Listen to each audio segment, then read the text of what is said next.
Hello and welcome. Today I have another ink review video for you. This is by Ferris Press and it's called Russet Typecase. It's got this beautiful box. I love all the letters and it's got these shells, a little paw there. Really cute box, and it got the tools down here. So this ink, the box got a little bit damaged in shipping, or maybe it was already like that, I don't know. But I think I might be able to fix it by saturating it with glue on the other side and carefully putting it back together. Maybe I can restore this to something that doesn't look so terrible, but I don't care as long as the ink is okay, and it does appear to be fine. So let's get that out of there carefully. All right, set that aside. Okay, so no shimmers in this. Here's how the bottle looks. Very pretty. And we're going to see how this looks. Let me just get this little, it has a little gasket in there so it doesn't leak everywhere. All right. Go ahead and put this down. This is a really pretty brown color so far. I have been enjoying the browns that they have. Anytime I see a color that I don't think I like, if I'm buying ink, because usually when I buy ink, I don't just buy one bottle. Typically, I'll buy a few at a time.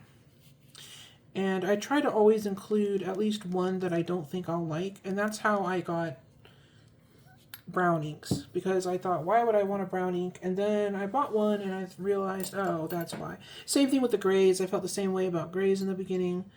I'll put this on here, Russet Typecase. And this is by Ferris Press.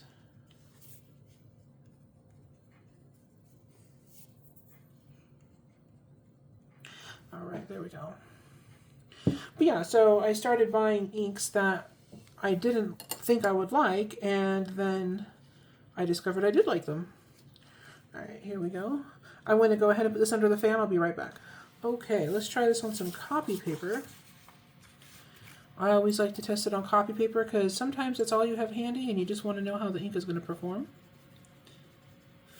But yeah, that's how I got a lot of the colors.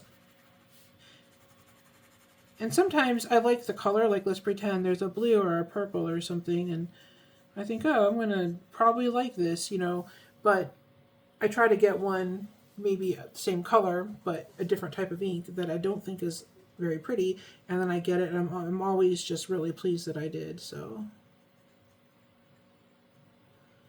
because a lot of times the inks are a lot prettier in person than they are on the websites. Okay, there's the copy paper. It looks okay. I don't see any major feathering or anything. This would probably be fine to use on copy paper if that's all you had. So that's good. This is HP 32 paper, and HP 32 is another inexpensive paper. It's copy paper, but it has a smooth, nice finish on top that the ink responds well to, and typically you could see at least some of the effects of the ink. You know, the special effects like shading and stuff typically are visible.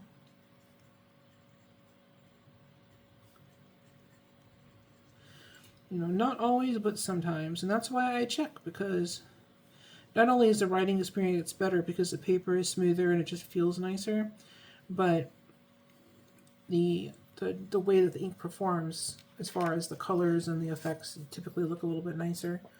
Okay, that's how it looks so far. We'll put that aside to dry. And we'll try this on some Tomoe River paper. And I've always had good luck with Tomoe River paper. It almost always does better than the other papers as far as showing off the properties of the ink. And let's see here, some swatches. Well, this is a really nice color. It's a very calm brown.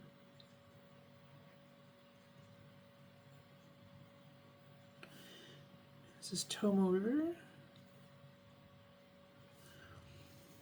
It's very legible without being super dark. It kind of has a sepia look to it. It's very pretty. It looks like there might be some shading even, so that's exciting. Whoops. Okay. I'm going to go ahead and check on our swatch and see how that's doing. I'll be right back. Okay, we're back. So here is the the copy paper. And again, just like before, no feathering or any issues. It looks really good. This is a great one if you just have some inexpensive paper that you want to use. And then for the HP32, again, it looks great, really smooth. The color looks a little bit richer over here. And there is a tiny bit of shading, actually. Well, not tiny bit, there's quite a bit, actually. The shading on this looks really nice. And it's a really pretty color. Again, it looks kind of sepia to me. Sepia tone brown, very calming color, very nice and even. And I don't really know how to describe exactly what I think about it. But it's something that I could see, using, and it would just look nice and elegant. It's a very elegant brown, in my opinion. And then here it is on the Tomo River paper. You've got, comparing the little swatches here that I made, you can see a lot more shading in this, and it's really pretty. It has a lot of variation in the color there but it's not super dramatic. So it's just subtle enough. It's like polite and beautiful and elegant without overdoing it. And then here you can see it in the writing, the beautiful shading. It's very, very pretty. So this is a lovely ink. Very happy I grabbed this one. I do love the browns. I love all the colors, but I'm having fun exploring how the different browns look compared to like how they look on the websites, because they never do seem to match up to what I think they're going to look like. But anyway, this is really pretty. You can see a little bit of the halo shading around here in the ribbons a little bit. And down here, of course, where I put the ink a little heavier, it's a little bit darker. And right up here at the very tip, you can see where just a tiny bit of ink went down. It's like a very light color. And then you got this medium tone here down to this dark tone. So the shading on this is just, like I said, it's really more subtle and, like I said, kind of like a polite shading and very elegant and neat. And then down here in the writing, it's very, very pretty. So this is a very nice color. I think they still have this on their website, and if they do, I'll leave a link to it if you'd like to grab a bottle. But if this was helpful to you at all, and if you enjoyed this video, don't forget to hit like and subscribe. And thank you so much for watching. You have a great day.